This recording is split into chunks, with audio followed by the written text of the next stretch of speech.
Alright guys, this is going to be the last review. This is going to be dealing with Maclaurin and Taylor series. So fun. So much fun. So let's just do these first three here because they are similar, I suppose. Oh no. I'm going to zoom in because these are going to take a lot of space. So find the first three non-zero terms of the Taylor series f of x equals x to the power of negative 3. About a equals 1. So firstly, I'm going to write f of x. I'm going to take the derivative. I'm going to take the second derivative. So that's 1, 2, 3, and it wants 3 terms. So this is negative 3x to the negative 4, and this is 12x to the negative 5. So now a is going to be 1, or x. Right? So f of 1 is equal to 1. F prime of 1 is equal to negative 3. And f double prime of 1 is equal to 12. So now we're going to use that Taylor expansion formula, which is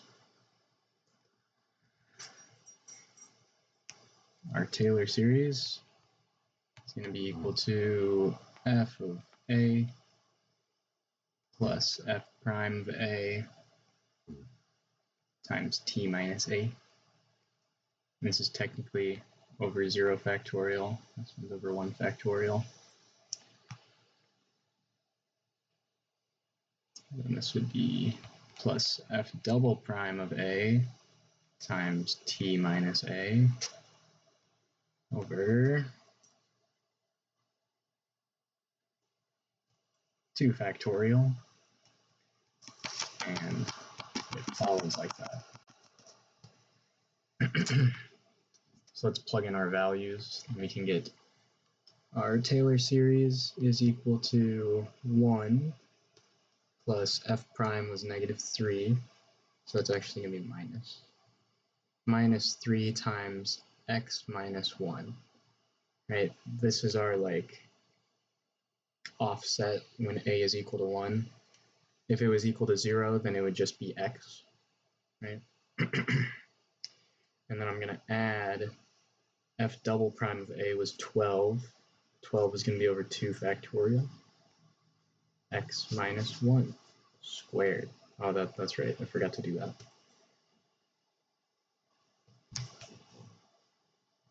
So then this next one, just to complete the pattern, would be 3 factorial times, I'm running out of space, but it's right here, to the third.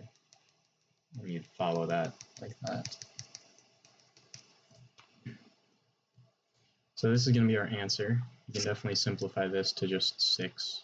It's going to be 1 minus 3 times x minus 1 plus 6 times x minus 1 squared. And that is the answer for that first one. Let's erase here.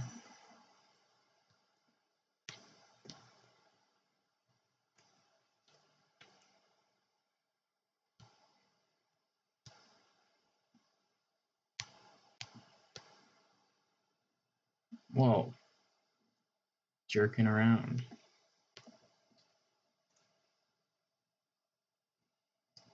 All right. So this next one is find the Maclaurin series. So the Taylor series and the Maclaurin series are very similar. The only difference is that a Maclaurin series is a Taylor series where a is equal to 0. Okay. Otherwise, they are exactly the same. So our f of x is 1 plus x to the power of negative 2. So f prime of x will be equal to negative 2 times 1 plus x to the negative 3. And f double prime of x is going to be equal to 6, 1 plus x to the power of negative 4. So let's plug this back into that Taylor series formula, right? It was f of a over 0 factorial plus f prime of a over 1 factorial times t minus a plus so on, right? Our t minus a is going to be our x minus 0, so it's just x. Let's keep that in mind. So our first term is going to be our f of 0, which is equal to 1. F prime of 0 is going to be equal to negative 2, and f double prime of 0 is equal to 6.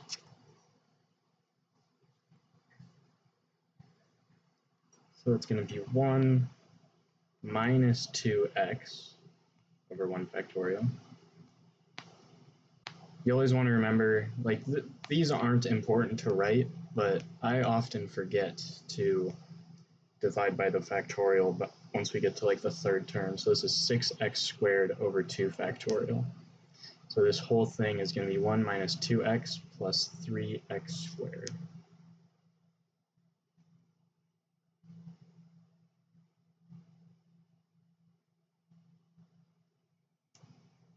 That looks good to me.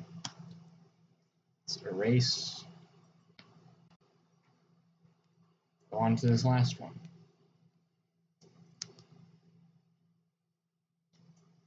This last one, f of x, is 1 minus x to the power of negative 2. So f prime of x, we're going to take the derivative of this function. It's going to be negative 2, 1 minus x to the power of negative 3. And then we have to do a chain rule, right? What's the derivative of 1 minus x? That's going to be a negative 1. So then f double prime of x is going to be equal to negative 3 times 2, which is negative 6, to the power of negative 4. And then we do the chain rule, so it's times a negative 1. This is a Maclaurin series, so our a value is equal to 1. So our a value is equal to 0. I was looking at this and just reading it. Maclaurin series, a is equal to 0. So f of 0 is going to be equal to 1. F prime of 0 is going to be equal to positive 2. Right? Negative 1 times negative 2 is positive 2. And f double prime of 0 is going to be equal to positive 6. So all in all, this series is going to be this. So 1 plus 2x plus 3x squared. So those ones are pretty simple. Oh, goodness me. What has happened?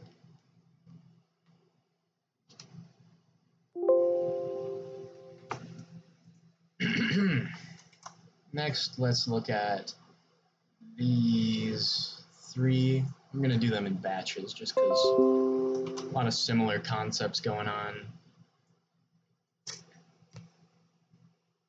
So let's see here. We're not given a function, but we are given our f of 0, f prime of 0, and our f double prime of 0. So we can set up a series where f of 0 is 5 minus 2x plus 2x squared over 2. So that'll just be x squared.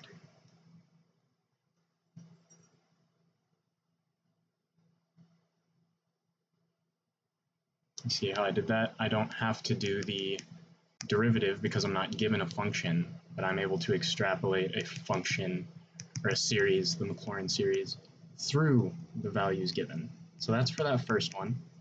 Let's move on to the second one. F of 0 is equal to 0. So it'll be 0, and it's going to be minus 1x plus 4x squared over 2 factorial, right? Because these are here. And then plus 6x cubed over 3 factorial.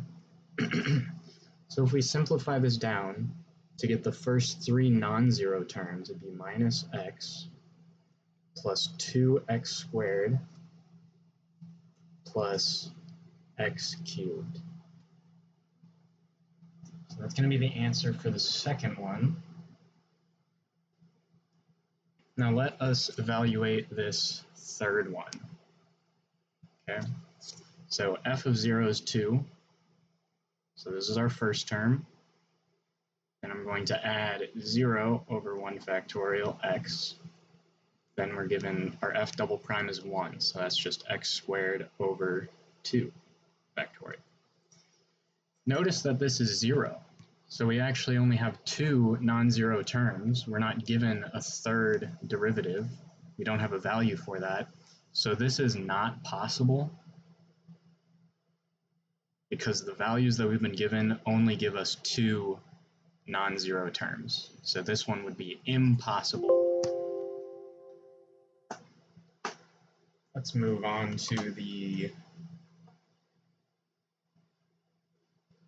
I'm just going to do these two together as well. All pretty similar antics going on here.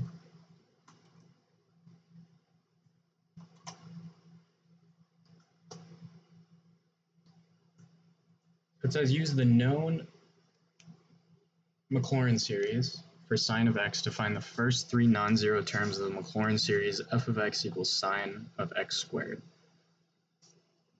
So the Maclaurin series for sine of x is going to be equal to 1. Nope.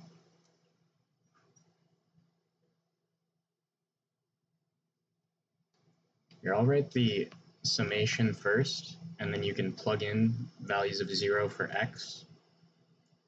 And see how that works out for you.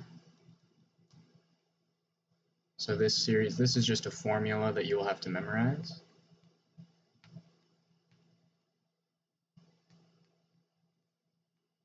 So this is the series for sine of x. If we plug in n equals 0, our first term is just going to be x. Once we plug in n equals 2, we will have, or n equals 1, we're going to have x cubed over 3 factorial, then x to the 5th over 5 factorial, then x to the 7th over 7 factorial, and so on. So you can either memorize this or this. I memorized this because you're able to extrapolate this series through this summation.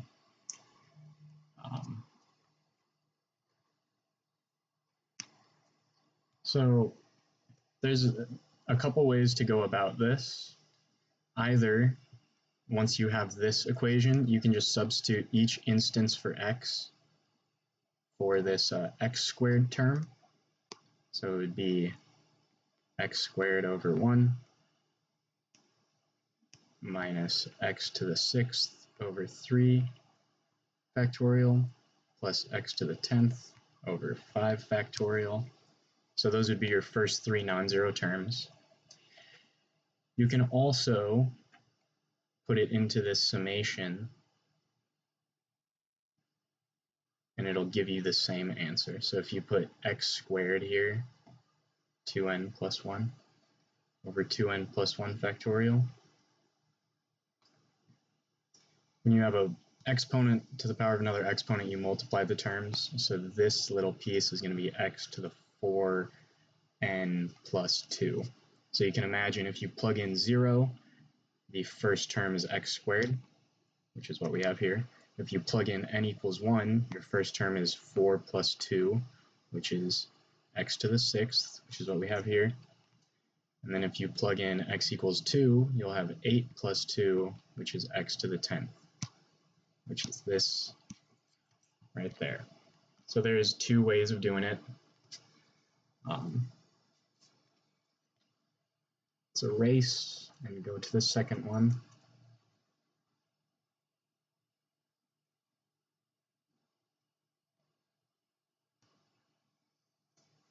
So this is x times sine of 3x. Now I'll demonstrate both strategies for this one as well, I suppose. I'll do the harder one first. where we manipulate this equation. So this x that's being multiplied out in front, I just put it in front of the summation and worry about it later. Then this is going to be 3x to the power of 2n plus 1. I'm going to rewrite that as 3 to the power of 2n plus 1 times x to the power of 2n plus 1. And this is all divided by 2n plus 1 factorial.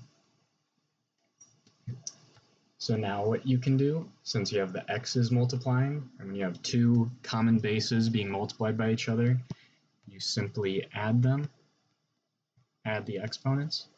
So this whole series becomes -1 to the n times 3 to the 2n plus 1 times x to the 2n plus 2 all over 2n plus 1 factorial. So let's plug in n equals 0.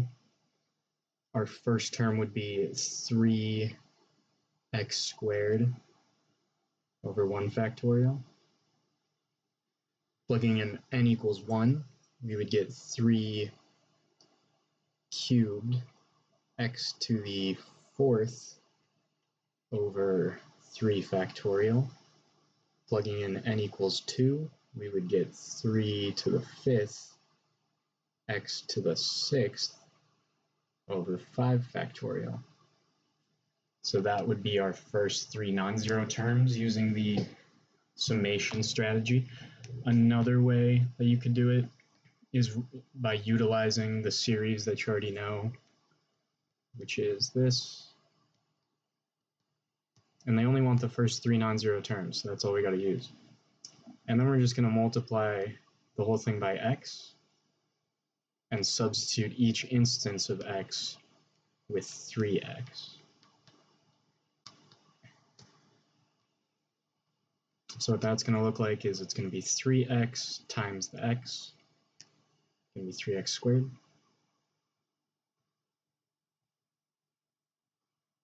minus 3 cubed, right, from here, and then it's going to be x cubed times this x. So that'll be x to the 4th, all over 3 factorial. And then this final one, we have 3 to the 5th times x to the 5th, but then we're going to multiply this remaining x and get x to the 6th over 5 factorial. So this is the alternative way of doing it, and you can see that our answers are the same. So there's that one. Next, let us look at these two. I'm only going to do one. This video does not need to be too terribly long, so longer than it already is.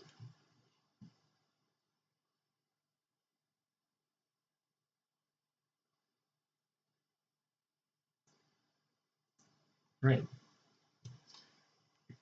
So cosine of x is equal to the series n equals 0 to infinity of -1 to the n, x to the 2n over 2n factorial. The Maclaurin series is going to be x minus x squared over 2 factorial plus x to the 4th over 4 factorial minus x to the 6th over 6 factorial. And it's going to follow this pattern.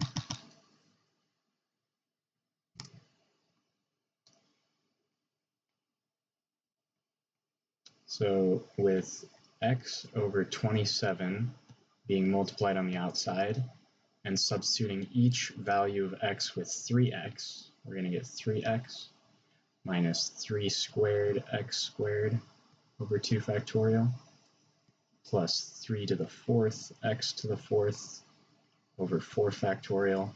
And that's all we need to do for this question is the first 3 terms. Oh, I guess these want series. This isn't finding the first 3 terms. So we're not going to employ this method. We do have to substitute the values for the actual series. We're not doing an approximation with that. Oh, and I ran out of undos. I don't know why they're so greedy. They limit the amount of undos you have. So let's say that x over 27 times cosine of 3x is equal to x over 27, n equals 0 to infinity of -1 to the n. I'm going to substitute in 3x here,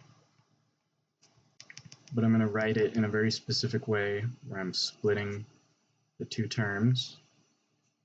3 to the 2n times x to the 2n all over 2n factorial.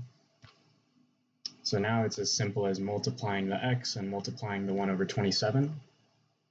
And our final answer will be summation of n equals 0 to infinity of -1 to the n times 3 to the 2n x to the 2n plus 1 all over 27 times 2n factorial. And that is our answer.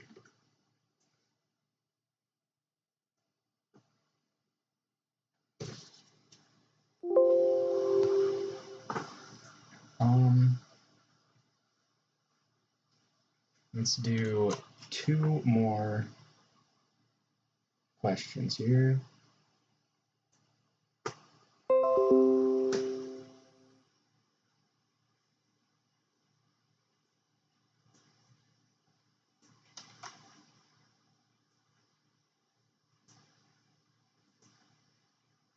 So we're going to find the series of e to the x, e to the negative x squared. That's what it is. And it's going to utilize the series of e to the x, which is equal to x to the n over n factorial. So let's substitute in our negative x squared for our x in this series. I'm going to write it in a very specific way.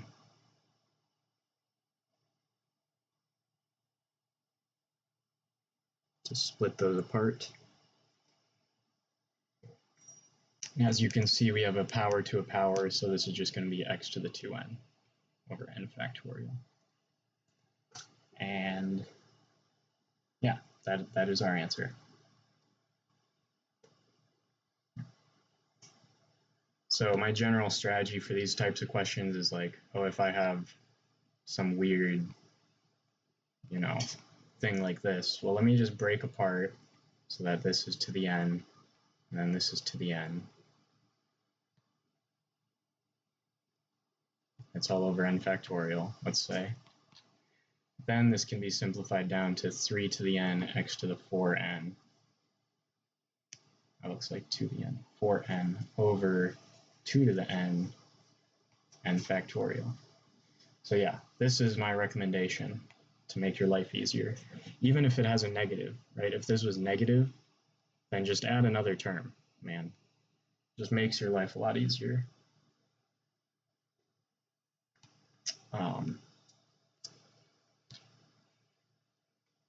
And now we're going to look at this word problem. Don't we love word problems? So we're given a variable p, or what is that, rho? It's a Greek letter. And the resistivity of a given metal depends on temperature and can be modeled by this equation. P of t equals P20 e to the power of alpha times t minus 20. Where t is temperature, p of sub 20 and alpha are constants. And at most temperatures, it can be approximated by the second degree quadratic Taylor polynomial centered at t equals 20. Find an expression for the second degree Taylor polynomial centered at t equals 20.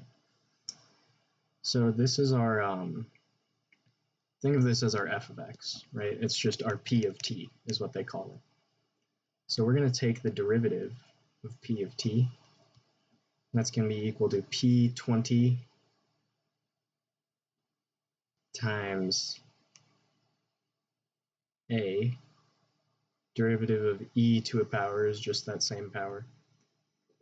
we're technically doing a chain rule here, but it's just 1. So that's that. And then we're going to take the second derivative to get the second power. It's going to be p sub 20 alpha squared e to the alpha t minus 20. This is a minus sign. So it wants us to be centered at t equals 20. So let's evaluate p at 20, not to be confused with p sub 20. So when we plug in 20, well, this is just going to become 0, and this whole section is just going to become 1. So this is equal to the constant p sub 20. We do p prime evaluated at t equals 20. We'll get this constant out in front. We already recognize that this entire thing is going to become 1. So the answer for this one is just p sub 20 times alpha. And for the last derivative, we know that that all becomes 1, so we're just left with the constants out in front, which is that. So now we're going to plug it into our equation, right? Our f of x plus f prime of x t minus a, I guess these are a's, right? Over 1 factorial, this is over 0 factorial, f double prime of a t minus a over 2 factorial. Well, hey, that's looking a lot familiar to this stuff. So this is going to be our first term, which is just p sub 20. And we're going to add our second term, p sub 20 times alpha, and then multiply it by our shift, which is going to be t minus 20, because we're evaluating at 20. Then we're going to plug in our last one at t minus 20. And this one is all over 2 factorial. So this would be your answer for that last question. Thank you guys so much. That is the end of this video.